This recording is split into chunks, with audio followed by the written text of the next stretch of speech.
El día de hoy nosotros seguimos indagando, explorando esta gran obra de Charles Taylor titulada La Era Secular, el tomo 2, y le toca hoy el turno a el apartado 9, que correspondería a la paginación que va de la 47 a la 91 de este segundo tomo, y que Charles Taylor titula, o mejor dicho, subtitula, El oscuro abismo del tiempo. Así, lo primero que podemos mencionar es que el siglo XIX fue testigo de un fabuloso avance de la no creencia.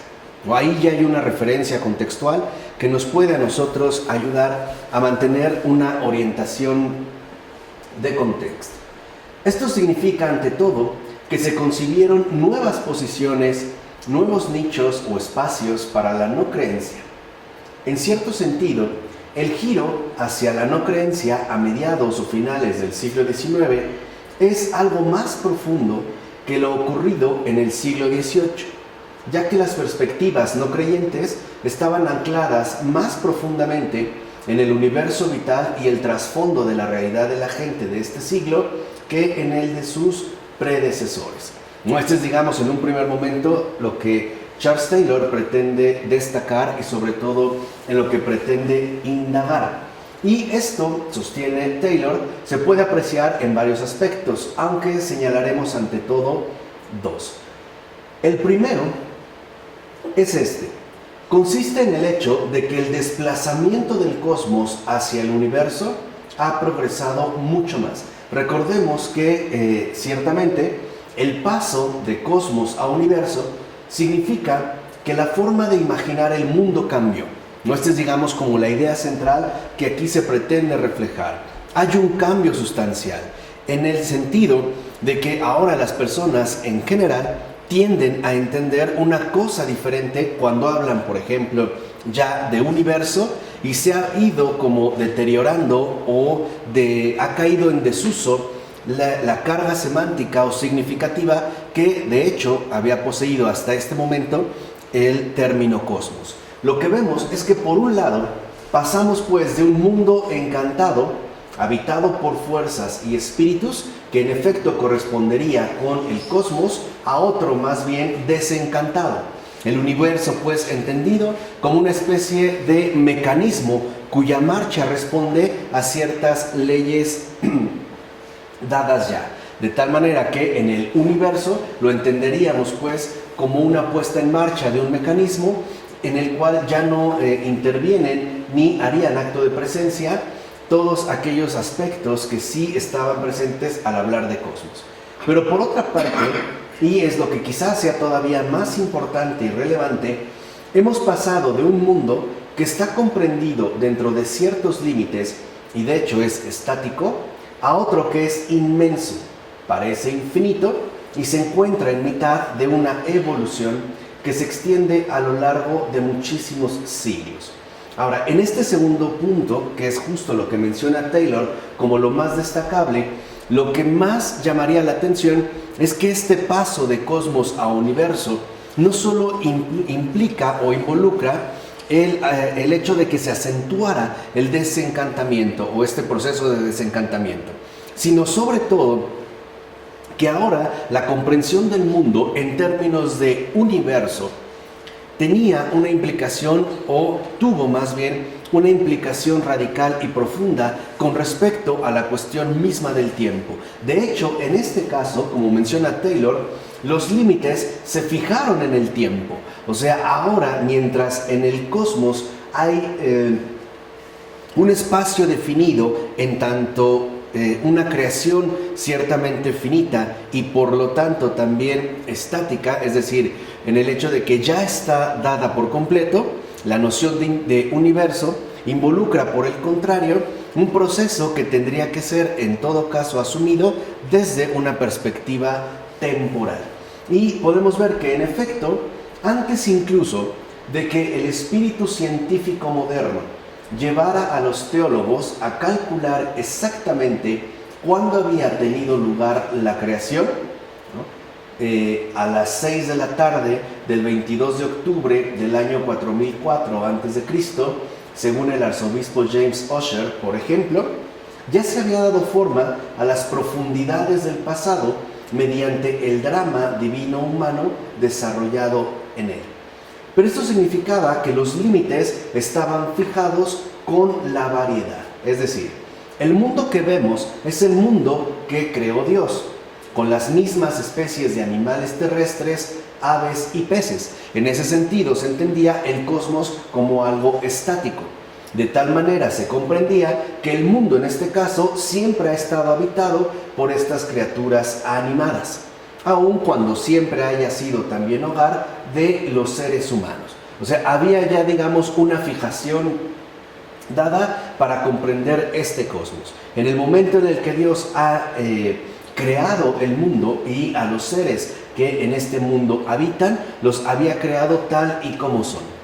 En este caso, el marco bíblico acabó pues por entrelazarse con el marco cósmico, ¿no? Es decir, el relato bíblico de la creación, que aportaba un trasfondo profundo de comprensión, acaba por quedar entrelazado o conjugado con la comprensión misma del cosmos. No entendí esto.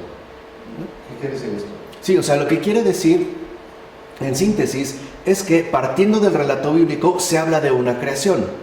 Y se entendía dentro de este relato la creación como algo hecho de una vez y para siempre. Dios creó a los animales, por ejemplo, a los peces, y entonces esta creación ha quedado dada de esta forma hasta el momento en el cual nosotros, por ejemplo, tenemos acceso a ella.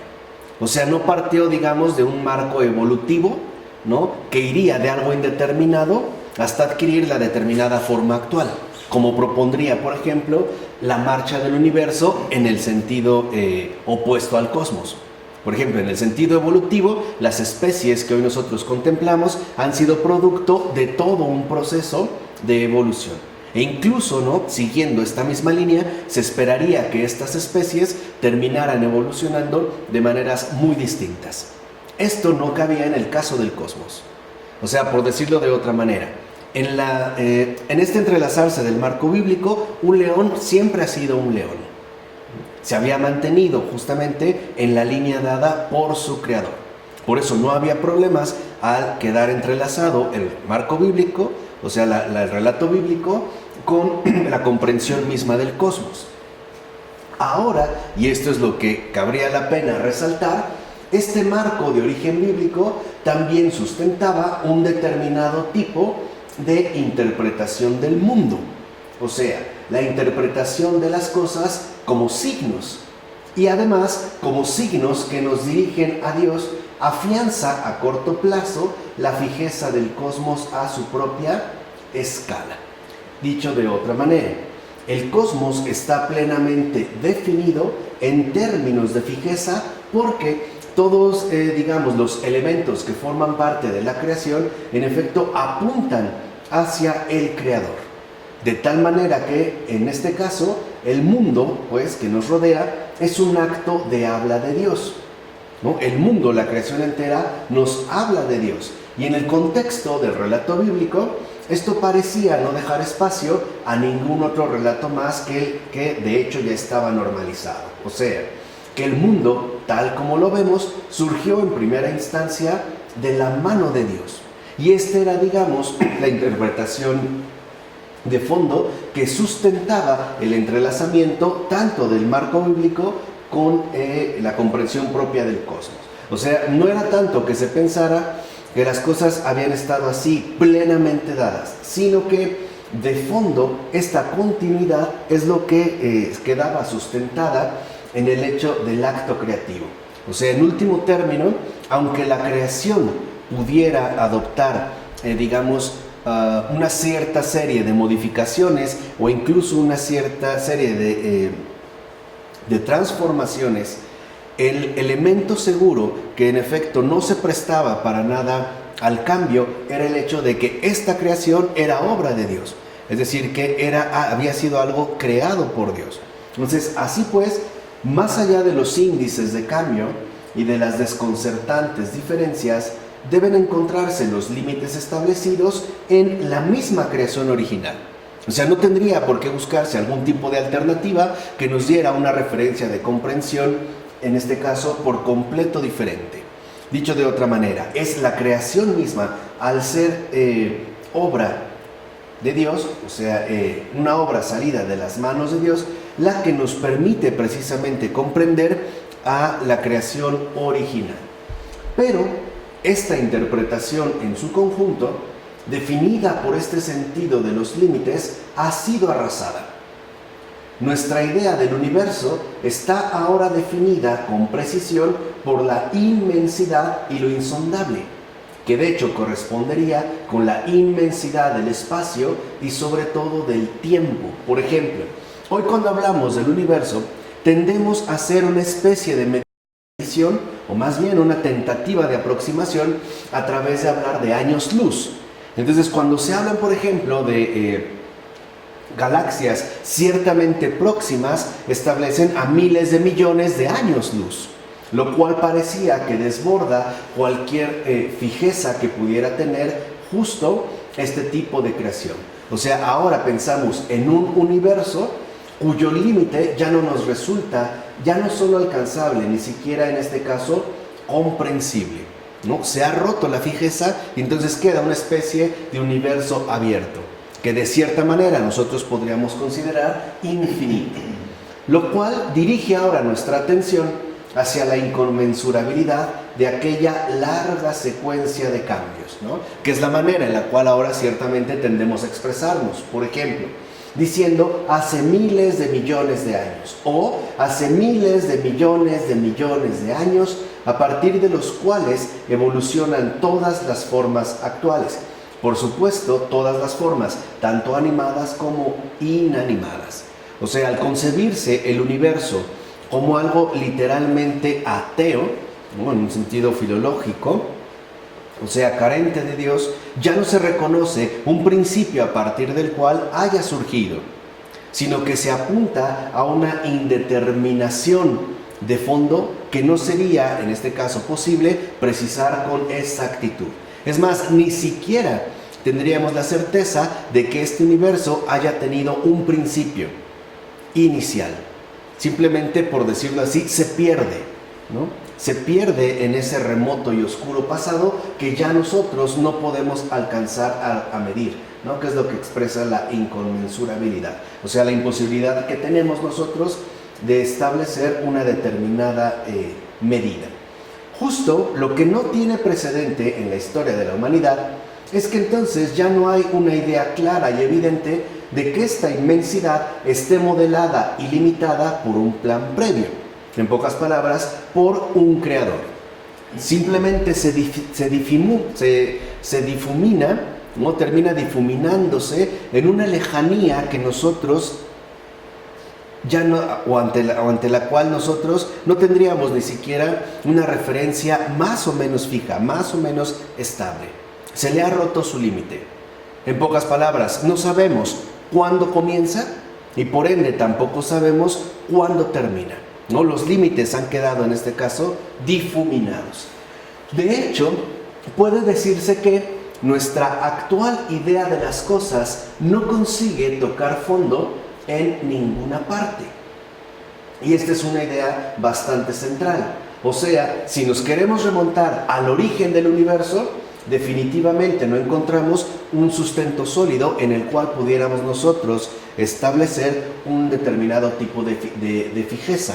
Y tampoco sabríamos con toda certeza hacia dónde es que ciertamente no apuntaría el límite o el fin, e incluso el fin entendido no como un término definitivo, sino como una finalidad de esto que llamamos universo. Así, cabe mencionar que hablamos de nuestra idea de las cosas y no de lo que la gente cree, pues nos referimos a la forma en que el universo se imagina y por tanto se experimenta de manera espontánea, no es, digamos, parte de esta actual idea. Ahora bien, la historia de este cambio, al menos parte de ella, es la referida a menudo acerca de cómo la cosmología bíblica fue sustituida por el avance de la ciencia, ante todo en la forma que aportara la teoría de la evolución.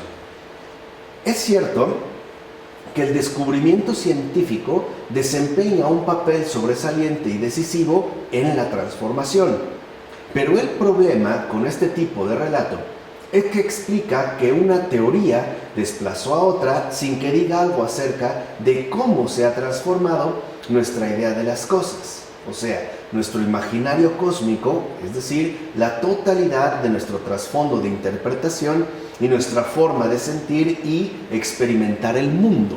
O sea, no se podría reducir a una forma simplista este cambio a partir de establecer o sostener que es justamente el avance científico el que viene a sustituir o bien desplazar una teoría previa. Porque en realidad no es precisamente el cambio teórico lo que podría hacernos comprensible este tipo de transformación, sino la implicación profunda que conlleva, en este caso, el cambio de nuestro imaginario social que apunta hacia esa totalidad de interpretación que involucra también nuestra forma de sentir y experimentar el mundo. Dicho brevemente, lo que cambia no solo es la teoría, sino la manera en la cual nosotros también imaginamos y por ende experimentamos y sentimos nuestra presencia en este mundo. Ahora, y esto no es en absoluto lo mismo. Cabría destacar que un cambio teórico puede dejar nuestra imaginación inalterada. Y de hecho, así sucede con buena parte de los desarrollos más elaborados y especializados de la ciencia contemporánea. Por mencionar a lo mejor un ejemplo bastante ilustrativo. Durante mucho tiempo nosotros nos acostumbramos a hablar en términos de una teoría atómica. O sea, llegábamos a suponer que la materia estaba configurada por estas micropartículas, por lo menos no apreciables en términos visibles, pero que podían funcionar como hipótesis teóricas para sustentar una determinada teoría científica. Ahora, después pareciera que quedaba destituida esta teoría atómica, es decir, una comprensión basada en estas miniaturas imperceptibles llamadas átomos, para hablar de teorías de cuerdas e incluso de otro tipo de teorías que sostendrían algún tipo de definición distinta. Ahora, estos cambios no precisamente han tenido un impacto profundo en nuestra imaginación. Incluso pareciera que a pesar de que estos cambios teóricos se han llegado a producir y de hecho se han, mantenido frecuentemente en un horizonte amplio de discusión y debate, no por ello ha implicado un cambio profundo en nuestra experiencia general en el mundo. En ocasiones, incluso podemos decir que el cambio científico puede contribuir a socavar o incluso destruir un imaginario anterior. Y así sucedió sin duda con los descubrimientos cosmológicos y biológicos que, como bien sabemos, a final de cuentas desembocaron en Darwin. Pero aún en estos casos, la ciencia no determina simplemente qué imaginario se construye en lugar del anterior. Para ello debemos examinar la historia más rica y más completa que engloba la transformación tanto de la ciencia como del imaginario, y que es precisamente uno de los puntos sustanciales que Taylor aporta en este texto. Y dicho sea de paso, solo si aceptamos el relato de secularización más simple e ingenuo, e incluso podríamos decir más popularizado, más incluso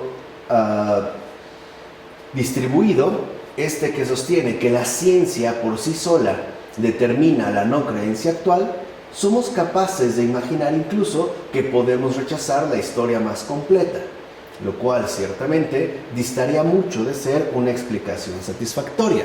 O sea, no es el avance científico el que viene, en pocas palabras, a desplazar la experiencia creyente, ni es tampoco la versión más simple e ingenua, ¿no?, de la secularización la que daría una cuenta muchísimo más cabal y muchísimo más completa, más nutrida de la realidad de las cosas. Incluso resulta difícil de entender el curso real de la historia científica si rechazamos este contexto más amplio. Ciertamente, la transformación en el plano de la teoría es bastante fácil de reconstruir. En esta dimensión no tendríamos verdaderas dificultades. En primer lugar, el inmenso incremento de las dimensiones del viejo cosmos centrado en la Tierra alrededor de la cual giraban los planetas y las estrellas fijas. Recuerden que en este elemento llamado, digamos, el modelo geocéntrico, es la Tierra la que gira, la que está centrada, ¿no? Se encuentra al interior del cosmos, y los demás planetas, incluido el Sol, girarán alrededor de ella, el cual aparte estaba ya configurado con un propio límite. Es decir, este cosmos, ¿no? El viejo cosmos llegaba a su límite en las esferas celestes exteriores, que podían ser representados bajo determinadas circunferencias, y el relato bíblico, que marcaba su límite anterior en el tiempo. O sea, no viene de un pasado remoto indeterminado, sino que posee una fijación, por así decirlo, creatural, en tanto ha comenzado a partir de la obra creadora de Dios. Pero ahora prospera la idea de que nuestro sistema solar es solo el entorno más inmediato de una única estrella de una galaxia. O sea, ya no se habla en términos de cosmos, sino de una galaxia que no quedaría limitada a nuestro sistema solar. Y luego que a su vez esta galaxia también sería solo una entre otras muchas incontables. Así pasaríamos a un modelo, por decirlo de esta manera, cósmico, en tanto hace referencia a la fijación de un cosmos, a otro modelo más bien galáctico, o sea, a la multiplicidad de galaxias que parecen ensanchar no solo en el espacio, ¿no? Aunque fuera lo más notable, sino incluso también en el tiempo, la inconmensurabilidad de este universo. Incluso podríamos ver que ya a finales del siglo XVI, o sea, hacia finales de los 1500, Giordano Bruno postuló este universo infinito de innumerables mundos. Pero cabe mencionar que la extensión en el espacio no solo huye alejándose hacia la inmensidad, a esta carencia de fondo, donde al parecer no podemos hacer pie en ninguna parte, ni hacia atrás ni hacia adelante, pues también abre una frontera interior hacia lo microscópico. O sea, este aspecto extensional no solo se va a limitar al aspecto macro, sino que también va a tener su respectivo impacto al nivel micro. Podemos decir entonces que las cosas de las que somos conscientes en nuestra vida cotidiana no solo están afectadas y determinadas por un inmenso universo circundante, sino que también la naturaleza de cada una de ellas está moldeada por una constitución microscópicamente infinitesimal. De hecho, a esto le llamaríamos más bien una constitución cuántica, que, aparece como ese otro complemento por demás necesario ante la teoría de la relatividad general que estableciera Albert Einstein para hablar en términos macro de dimensiones del universo, es decir, de dimensiones, en pocas palabras, galácticas. Así pues, se sostiene entonces que no solo hacia afuera en lo macro habría una extensión por lo menos difícil de determinar, sino que incluso hacia el interior aparecería también una ausencia de fijeza, debido al énfasis que se pone en esta constitución microscópicamente infinitesimal. Repetimos, a lo que hoy llamaríamos nosotros la dimensión cuántica. Así pues, y esto es la idea central que se va a extraer o que cabría destacar en este punto, es que la realidad en todas direcciones, o sea, ya sea hacia afuera, no espacialmente en el universo, no sabemos cuál sería su límite o su fijeza, o incluso a nivel microscópico no sabríamos cuál es la primera, la partícula originaria de la cual podríamos comenzar. Incluso no sabríamos decir si es una partícula o una especie de energía u onda o lo que fuera, hunde pues sus raíces en lo desconocido.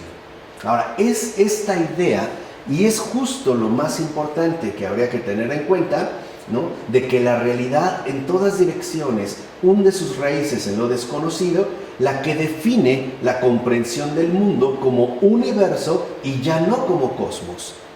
el cosmos en realidad no nos resulta por completo desconocido, puesto que tiene, ¿no?, un sustento que lo define y que por ende asimismo lo delimita. El universo carece de este sustento. Más bien lo pensamos en términos de algo que se desborda en sí mismo hacia una inconmensurabilidad que se escapa de nuestra propia capacidad de comprensión, por ya no hablar simplemente de nuestra capacidad humana de medición. Ahora, en segundo lugar, por abrumados que pueda parecernos sentir esta apertura hacia el espacio inabarcable, inconmensurable, quizás sea la extensión en el tiempo la que tuviera incluso un impacto aún más profundo. Es decir, no solo estaríamos nosotros haciendo referencia a la dimensión espacial, sino que ante todo esta extensión tendría, ¿no?, sostiene Charles Taylor, un impacto todavía mucho más profundo en la dimensión temporal. En efecto, desde un cosmos reducido a tan solo 5 o 6,000 años, como se podía sostener, pasamos a vernos a nosotros mismos como algo surgido de lo que Buffon llamó el oscuro abismo del tiempo, que de hecho es la expresión que en efecto Charles Taylor retoma para realizar la presente exposición.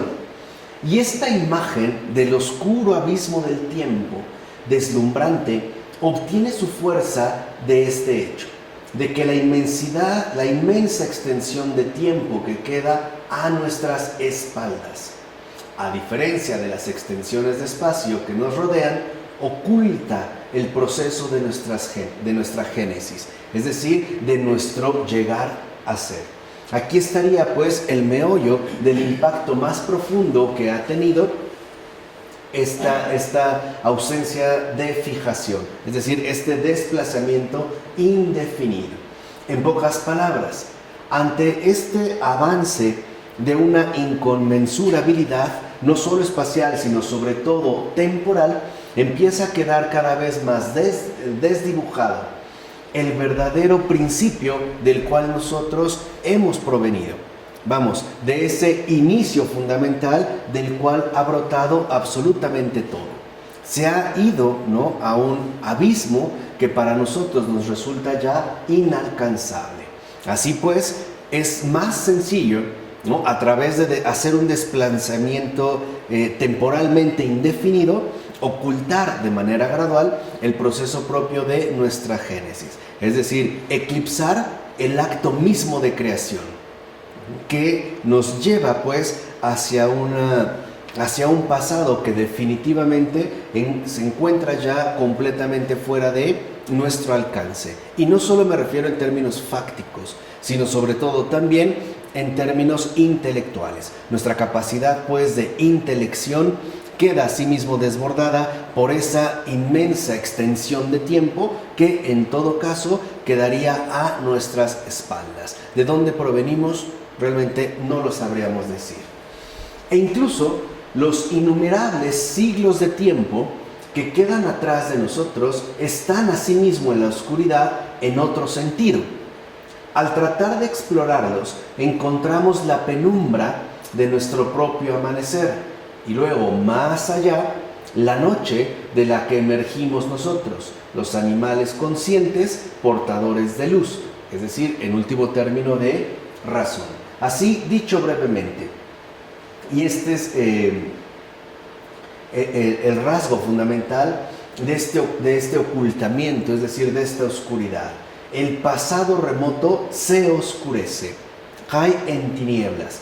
Piensen cómo en nuestro imaginario contemporáneo, si empezamos a tratar de imaginar cómo ha surgido el universo, empezamos a quitar las luminarias hasta llegar finalmente a ese abismo oscuro donde no encontraríamos nosotros algún vestigio luminoso que nos diera un criterio pertinente para poder encontrar aquello que buscamos.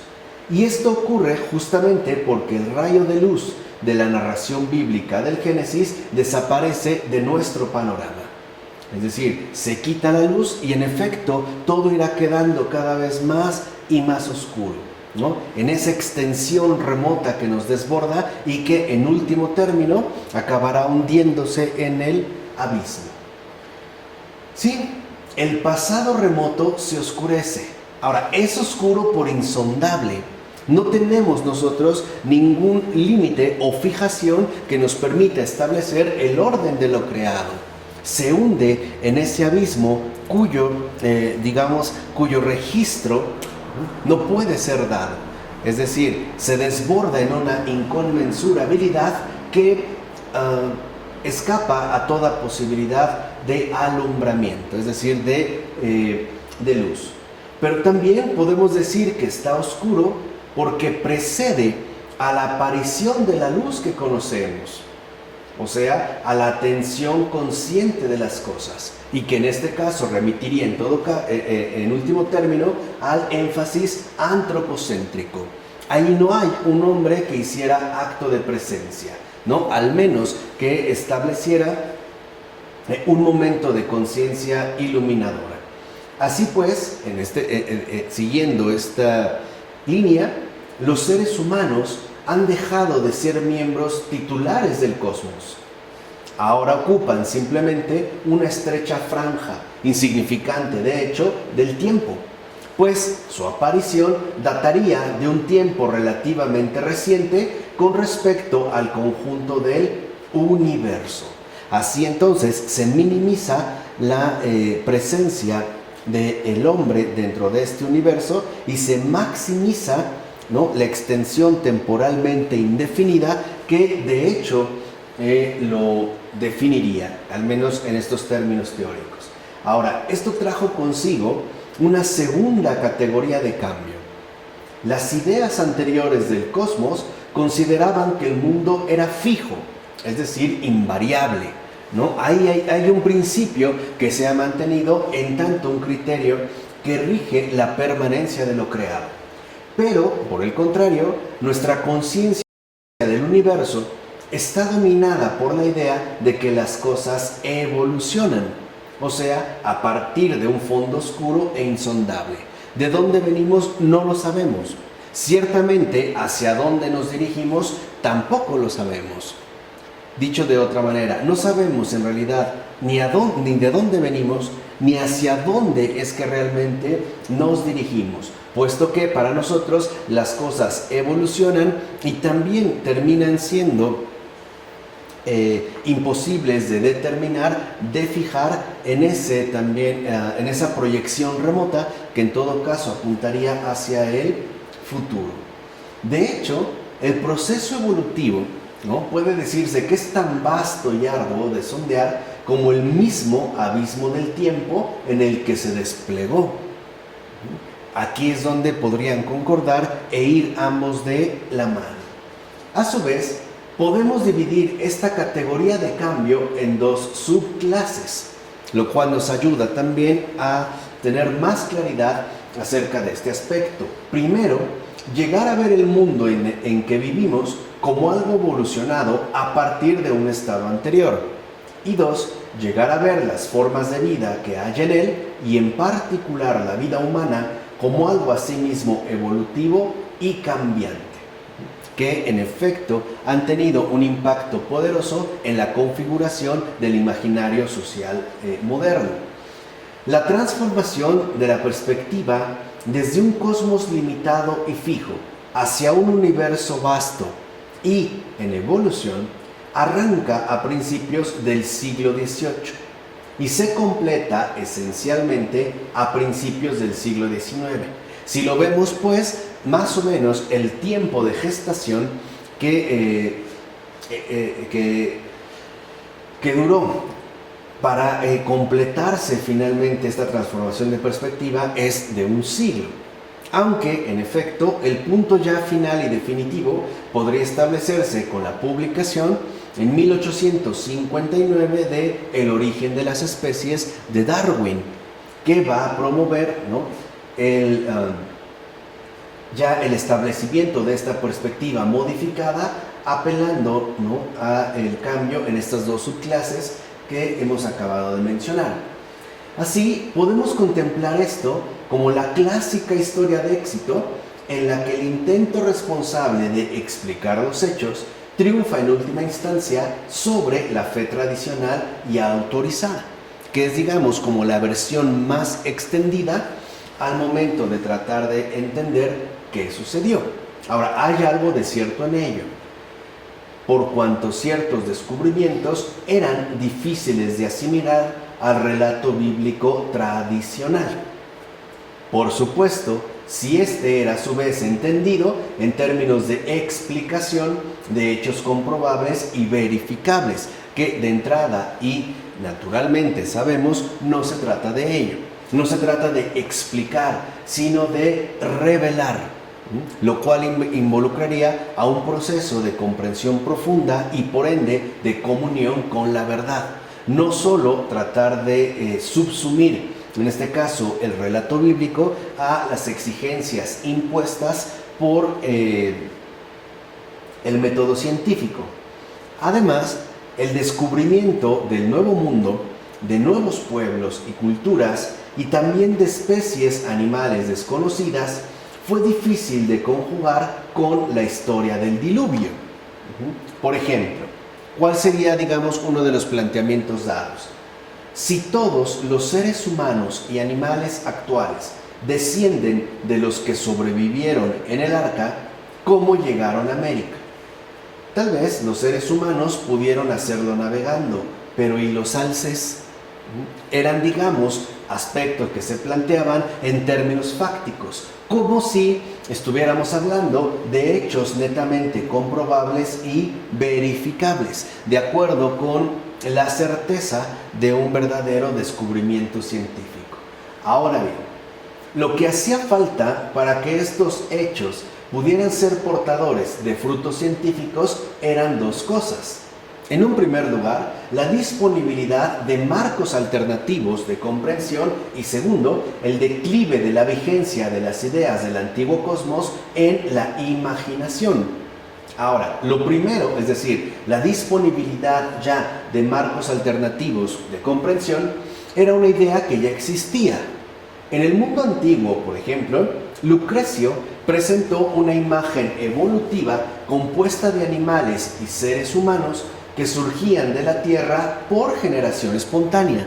Ya era, digamos, un marco alternativo de comprensión que nos remitiría a la antigüedad. Y los albores de la física mecanicista moderna, que en cierto sentido era un retorno a determinadas ideas tanto de Epicuro como de su discípulo Lucrecio, ¿no?, que escribe el De Rerum Natura, abrieron una vía para una teoría del cambio físico en función precisamente de leyes físicas constantes que son ahora las responsables de haber producido el mundo. Entonces ya no solo se hablaría en términos básicos de generación espontánea, sino de la constancia de ciertas leyes físicas que ahora serían las responsables de la producción del mundo. Es decir, bajo este mecanismo regido por leyes, o sea, según la exigencia de comprensión que comporta el concepto de universo. Ahora, en cuanto al segundo aspecto, ¿no?, o sea, el declive de la vigencia de las ideas del antiguo cosmos ya en nuestro imaginario, es fácil comprender cómo se debilitó la vigencia de las ideas anteriores del cosmos, al menos entre las élites cultas que presentaban y debatían estas teorías científicas. Para empezar, recordemos que las ideas del cosmos estaban estrechamente vinculadas a dos fenómenos. Por un lado, una percepción de que el mundo está encantado, de que las cosas son expresión e encarnación de espíritus y fuerzas, no es una invención humana y tampoco es una especie de fantasmagoría. Y por otra parte, una interpretación compleja del tiempo, según la cual la cadena secular de acontecimientos estaba entrelazada con un tiempo de orden superior, ya fuera la eternidad, ¿no?, en este caso platónica, o la eternidad de Dios. En este sentido, el desencantamiento del mundo y la relevación de un tiempo de orden superior no podía sino debilitar la perspectiva tradicional, que es justamente uno de los aspectos que permite comprender de qué manera se fue debilitando justamente el imaginario del cosmos.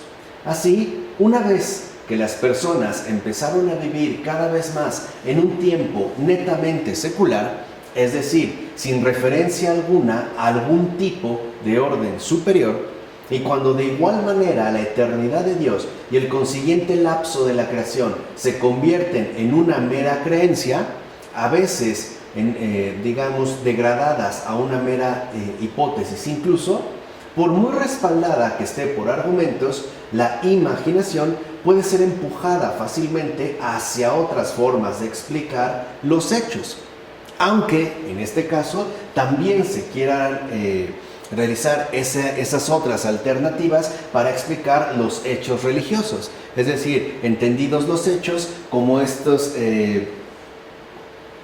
acontecimientos fácticos que nosotros podríamos ciertamente determinar, medir y por ende también explicar. Así vemos como Robert Boyle, por ejemplo, quien fuera el gran teórico del mecanicismo atomista y por ende el fundador de la filosofía corpuscular, ya no defendía la concepción platónica de que las cosas estaban ordenadas según las ideas, sino que sostenía que las cosas están diseñadas para producir resultados benéficos para nosotros. Dicho de otra manera, para Boyle, la eternidad ya no tiene nada que hacer dentro de este marco alternativo de comprensión, o sea, para el establecimiento de este tipo peculiar de imaginario. Al decir que las ideas ya no tienen nada que hacer aquí, lo que hace es una ruptura y por lo tanto un abandono de ese entrelazamiento que se sostenía según la comprensión del cosmos entre la eternidad y las cosas que nosotros percibimos o que experimentamos en esta línea secular, es decir, regular del acontecer del mundo. Así lo que hace Boyle es insistir por una línea, en pocas palabras, netamente inmanente, donde para comprender el funcionamiento del mundo tendríamos únicamente que limitarnos a el tipo de función que realizan y los respectivos resultados que de ahí se obtienen, ya sin ningún tipo de referencia a la trascendencia. Pero cabe mencionar que la teoría mecanicista debilitaba la fe, y esto es importante, no precisamente a través de refutar a Platón y Aristóteles. En realidad, la debilitaba porque el mecanicismo socava el encantamiento, es decir, lo que realmente debilita es la expresión, encarnación de una realidad superior en las cosas que nos rodean, a reducir todo lo existente a un mecanismo material de funcionamiento corpuscular, ¿no? Después ya se iba a hablar en términos de funcionamiento atómico, es decir, según estas miniaturas imperceptibles llamadas átomos. Y por tanto, esto hizo de la presencia de Dios en el cosmos, entendido justo como el conjunto de toda la realidad, algo que ya no era casi una experiencia, o si lo podía ser, solo lo sería de modo bastante remoto. En este caso, el poder de Dios había dejado de ser algo que se pudiera sentir o ver en el modo tradicional. Ahora debería ser discernido o buscado en el diseño, ¿no?, ciertamente mecánico de las cosas, del mismo modo que vemos el propósito de un fabricante a través de su producto fabricado, en este caso una máquina. Así Dios ya no quedaría literalmente como una presencia viva, sino única y exclusivamente como un vestigio, ¿no?, hacia el cual nosotros podríamos intentar dirigirnos, aunque no fuera algo estrictamente necesario. De hecho, esta imagen aparece una y otra vez en el discurso sobre el tiempo, sobre todo a través del símil que asemeja al universo con un reloj, ¿no?, que sería como una de las figuras centrales que se van a utilizar justo en el emplazamiento de esta nueva alternativa o este nuevo marco de comprensión, donde lo central, en este caso, es el mecanismo funcionamiento del mismo y por añadidura, sin ser por ello algo primario o central, el relojero. Entonces lo que nos interesa es entender cómo funciona el universo. y por ello se va a concentrar todo el esfuerzo en el descubrimiento de sus respectivas leyes. Ahora, si se quiere hablar de quién es el diseñador de este mecanismo, se podría dar, pero ya como un aspecto netamente secundario. Así, el universo termina convirtiéndose en un espacio mecanizado de ausencia de Dios, por lo menos de una ausencia directa, y un desplazamiento que conlleva a experimentar el universo como un mecanismo ciertamente indiferente hacia nosotros, como algo que posee sus respectivas leyes y que no nos aportaría ningún tipo de significación trascendente o de experiencia viva creyente. Ahora, estos inquietantes efectos de la súbita retirada de los apoyos tradicionales se ha repetido en infinidad de contextos durante los últimos siglos. Por ejemplo, en las reformas hechas desde arriba, donde las autoridades públicas dejan de repente de mantener un espacio sagrado, como pudo ocurrir en la Revolución Inglesa, la Revolución Francesa, etc., o en la decadencia de la sociedad de las aldeas y de las parroquias rurales. Así, lo que nosotros podemos percibir es que entonces, una vez abandonada la faceta platónica de la idea de cosmos, muchos creyentes sintieron que tenían que aferrarse aún más rígidamente a la faceta bíblica, como si algo se les estuviera escapando de sus manos, como si se les quitara aquel fundamento sólido en el cual sostenían su respectiva creencia, y además asumirla con todos sus detalles. Y de hecho, es este contexto de necesidad sentida lo que determina el modo en que responden las personas, y no precisamente el vago asunto entre la creencia y la no creencia. Así vemos que esta rigidez también nace del propio contexto científico, a través precisamente de su obsesión por la rigurosa precisión y exactitud. O sea, por un lado se presentan este tipo de presiones en ambos bandos. El sentir que se está desacreditando la religión, ¿no?, remitiéndose al relato bíblico, y entonces aferrarse de una manera forzada a dicho relato, y además tratar de mantener todos y cada uno de sus detalles, por lo menos en términos literales. Y por otro, la presión cada vez más obsesiva de que la ciencia es la única fuente de la cual podríamos nosotros esperar alguna aportación dotada tanto de precisión como de exactitud. Ahora, en este caso, la vieja idea cosmos utilizaba mucho los signos y las correspondencias. No obstante, la nueva ciencia quería eliminarlos para proponer ahora una explicación literal de la realidad física.